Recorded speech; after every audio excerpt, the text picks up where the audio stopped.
दोस्तों, मेरा नाम राजेश बब्बर है। चर्चा हो रही है 7th हाउस के बारे में। तो ये 3rd वीडियो है। अगर सप्तमेश दूसरे भाव में होंगे तो क्या परिणाम होगा।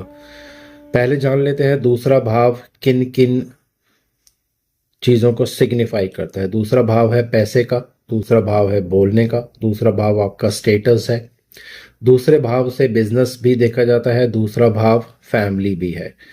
ये 3-4 चीज़ों के ऊपर ही मैं कुछ प्रेडिक्शंस आपको बताने वाला हूं। तो सप्तमेश, आपकी पत्नी अगर दूसरे भाव में आके बैठती हैं तो विवाह के बाद आपके जीवन में बहुत धन संपदा आती है, या विवाह के बाद फाइनेंशियल पोजीशंस बहुत इंप्रूव होती है। ये दोनों चार्ट्स के लिए एप्लीकेबल होगा, चाहे मेल चार्ट हो चाहे फीमेल चार्ट हो।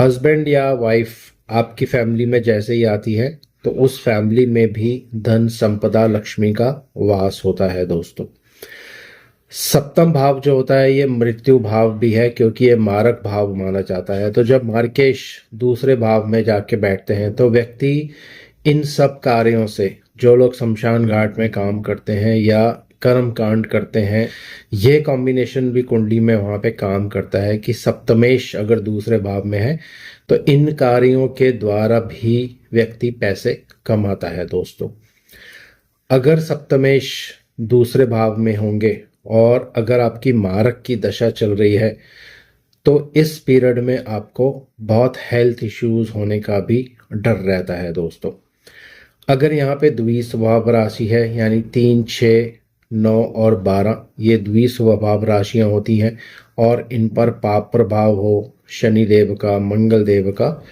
तो ड्वेल मैरिज यानी 2 विवाहों के भी योग बन जाते हैं कुंडली में। चाहे पुरुष कुंडली हो चाहे स्त्री कुंडली हो, दोनों के लिए कॉम्बिनेशंस सेम रहते हैं। धन्यवाद दोस्तों।